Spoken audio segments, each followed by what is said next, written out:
नमस्कार दोस्तों।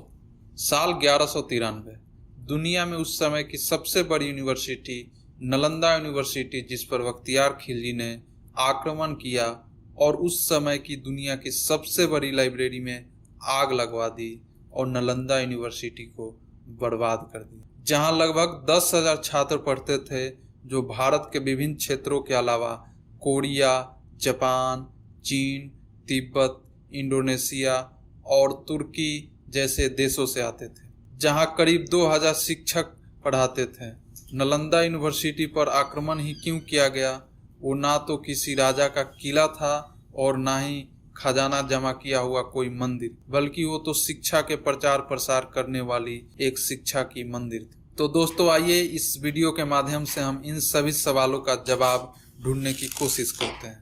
नालंदा यूनिवर्सिटी पर हुए आक्रमण के बारे में जानने से पहले नालंदा यूनिवर्सिटी को जानना जरूरी है। नालंदा यूनिवर्सिटी की स्थापना गुप्त काल के दौरान 5वीं शताब्दी में हुई थी। दुनिया में भारत आज चाहे शिक्षा के क्षेत्र में कई देशों से पीछे क्यों ना हो, लेकिन एक समय ऐसा भी था जब दुनिया में भारत को शिक्षा का केंद्र बिंदु माना जाता था। शिक्षा का केंद्र माने जाने वाले इस यूनिवर्सिटी में लगभग 2000 आचार्य और 10,000 विद्यार्थी थे, जिनका सिलेक्शन मेरिट बेसिस पे होता था और सभी को निःशुल्क शिक्षा दी जाती थी।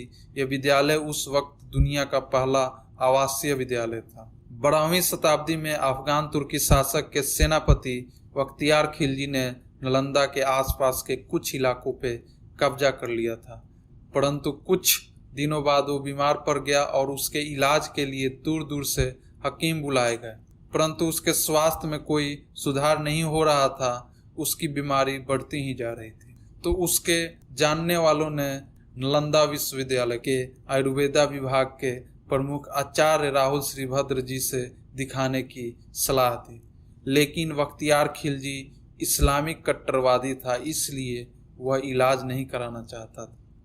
उसे लगता था इतने दूर दूर से आए हकीम उसका इलाज नहीं कर पाए तो ये भिक्षु क्या ही कर पाएगा। फिर भी जब उसकी बीमारी ठीक नहीं हुई तो अंततः नालंदा विश्वविद्यालय के आयुर्वेदा विभाग के प्रमुख आचार्य राहुल श्रीभद्र को बुलाया गया। तब उनके समक्ष खिलजी ने शर्त रख दी कि मुझे तुम्हें ठीक करना है, परंतु तुम्हारी दी कोई भी दवा मैं सेवन नहीं करूंगा। आचार्य राहुल श्रीभद्र वहां से चले गए और दूसरे दिन फिर खिलजी के यहाँ आए और खिलजी को कुरान की किताबें दी तथा कहा कि इसे दिन में 2 बार पढ़ना है, जब तक कि आप ठीक ना हो जाएं। बख्तियार खिलजी वैसा ही किया और 1 सप्ताह के अंदर ठीक हो गया। बख्तियार खिलजी को समझ नहीं आया कि ये कैसे हो सकता है। कहा जाता है कि आचार्य राहुल श्रीभद्र जी ने कुरान की किताबों के पन्नों के किनारों पर दवा के लेप लगा दिए थे, जिसे खिलजी ने थूक लगाकर पढ़ा और दवा अंदर गई और वो ठीक हो गया।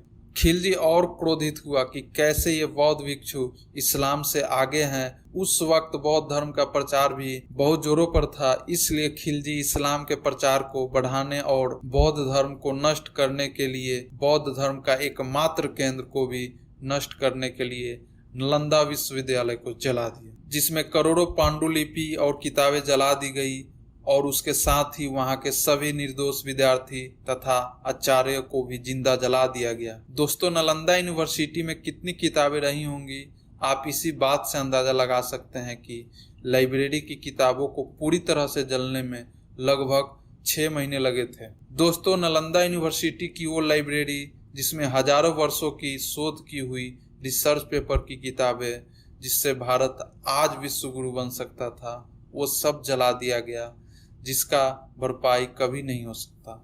नालंदा विश्वविद्यालय जलाने के बहुत बाद उसे पूरी तरह मिट्टी से ढक दिया गया था, जिसके ऊपर बाद में खेती होने लगी थी। परंतु जब नालंदा विश्वविद्यालय के बारे में पहली बार चीन के इतिहासकार वेनसांग और इत्सिंग ने बताया था, ये दोनों एक चीनी यात्री थे जो 7वीं शताब्दी में भारत आए थे और उन्होंने इसे दुनिया का सबसे बड़ा विश्वविद्यालय बताया था। तब यहाँ 1 किलोमीटर के दायरे में खुदाई हुई तो ये खंडहर दिखाई दिया, जिस पे जले का निशान आज भी देखा जा सकता है।